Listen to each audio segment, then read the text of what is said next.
வேர்ல்டுல consume பண்ற, production ஆற தங்கத்தில major pier இந்தியாவா இருக்கு.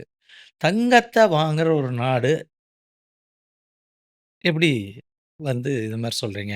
அதனால உங்க நாட்டுக்கு ஏன் வந்து கடன் குடுக்கணும்? அப்படிங்கிற கேள்வி இருந்துச்சு.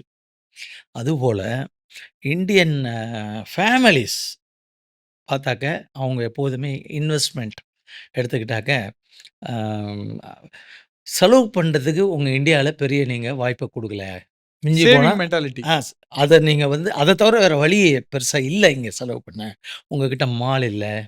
அவங்க போய் ந ஒரு KFC இல்ல. இந்த மாரி இதெல்லாம் இருந்தா தானே அவன் செலவு பண்ணுவான். செலவு பண்ணாதனால உன் எக்கானமி க்ரோ ஆகல.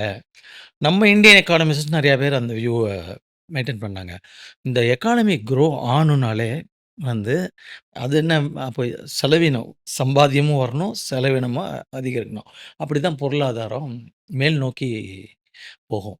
அப்படிங்கிற ஒரு இது. இது இருந்தா தான் ஃபாரின் டைரக்ட் இன்வெஸ்ட்மென்ட் இங்க வரும். இப்ப KFC வந்ததுன்னா, அது ஃபாரின் டைரக்ட் இன்வெஸ்ட்மென்ட். அதனால வளர்ந்த நாடுகள், யூரோப்ல இருக்கிற வளர்ந்த நாடுகள், அமெரிக்கா, மெயினா அமெரிக்கா, அ ஜப்பான். இன்னைக்கு பார்த்தீங்கன்னா, ஜப்பான் வந்து நம்மளுடைய புல்லட் ட்ரெயினுக்கு வந்து இன்வெஸ்ட்மென்ட்ஸ் பண்ணியிருக்காங்க. அது FDI தான்.